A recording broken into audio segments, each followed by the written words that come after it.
Good morning. My name is Benton Block. I'm with Abita Wood Floors. Today we're going to talk about a common problem in the construction industry and how you can solve it. The problem is, as you know, being in the construction industry, every construction project, they're trying to shrink the time. How can we get in there and get it done faster and get out? In the old days, when you wanted to install a wood floor, the National Wood Flooring Association would recommend bringing the material on site and let it acclimate on site for a couple of weeks in bundles.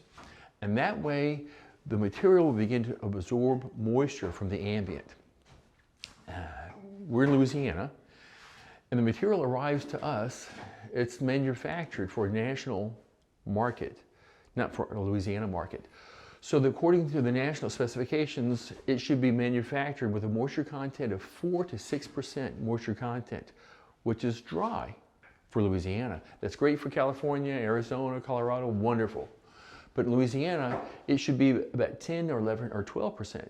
If we go to any residence in this area, Louisiana, and we check it with the moisture meter, we find that it's 10 or 11%. We know that's where it's going to live the rest of its life, 10 or 11 or 12%.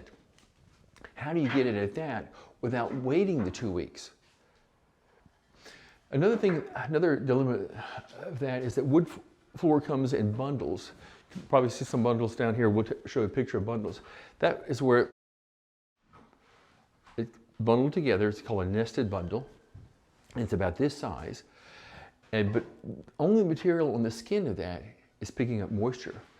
And this same issue is exacerbated when it's in a pallet. We've got a pallet that's 4 feet wide, 8 feet long, 4 feet high. Only the skin of that pallet is taking on moisture. Only the skin of that pallet is being acclimated. Why do you have to acclimate it? Excellent question. This is a piece of oak strip. It's 3/4 of an inch thick. It's 2 1/4 inches wide. If it's 2 1/4 inches wide, it's called strip. If it's wider, it's called plank. This floor, if it's too dry and you install it and sand and finish it, it's going to pick up that additional moisture. You can't stop it. So you finish it at 6%, and by the time it gets to 12%, it will cup. We say that it cups when the edges of the board are higher than the center. You don't want that because the job's finished, the customer calls, says, my floor is cupping, it looks terrible, it looks like ripples. You did something wrong. The secret then is to get it acclimated before you install it, before you nail it, before you sand and finish it.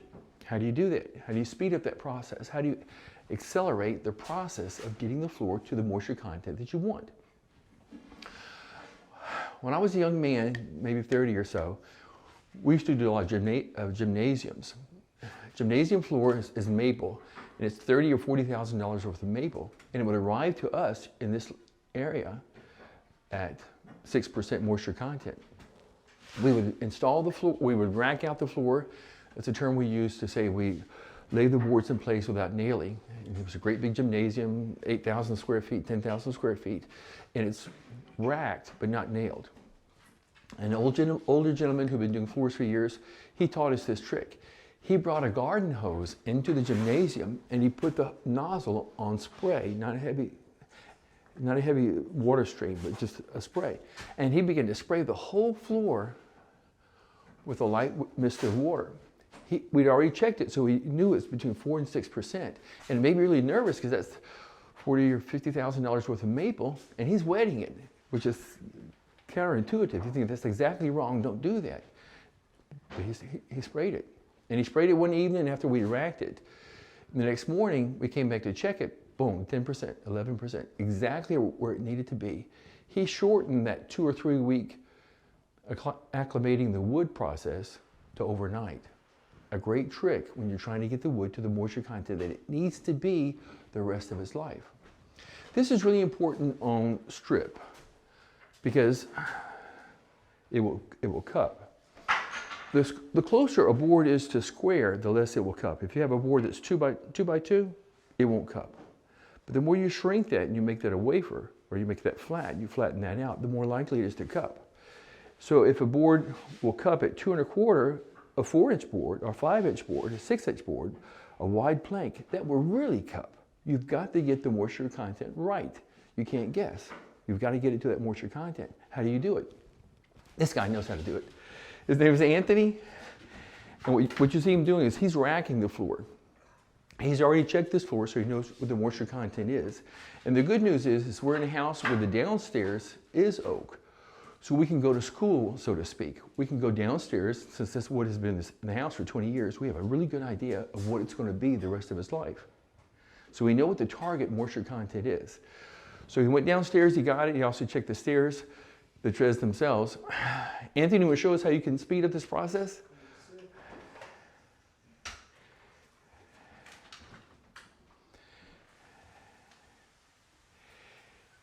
He has a water tank, like you see, an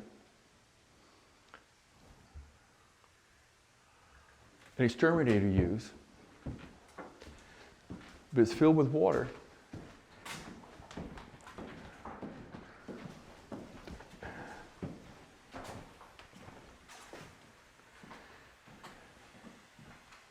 And he's putting a light film of water on the wood. If you wet it down enough, then you take wood that might be at 6% moisture content to 10 or 11 or 12%, ideal for nailing it in.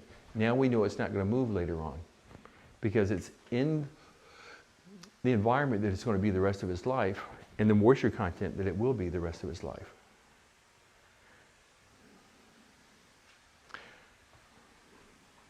How much water do you introduce? Depends on the wood, depends on the circumstances. You check it before and after, the same way a doctor will check a patient's temperature, and then he'll check it again later on. You keep monitoring it.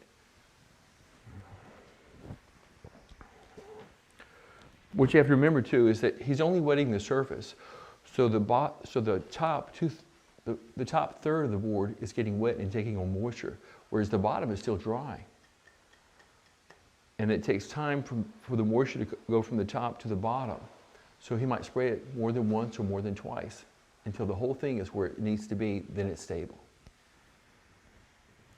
This is a 2 1/4 red oak #2 common floor. It's really busy. It's got lots of variety in it. It's got some knots, some imperfections. It's got some flags. It's got some wormholes. And that's what #2 is. But this customer is happy with this. She had it in a previous house and she wanted #2.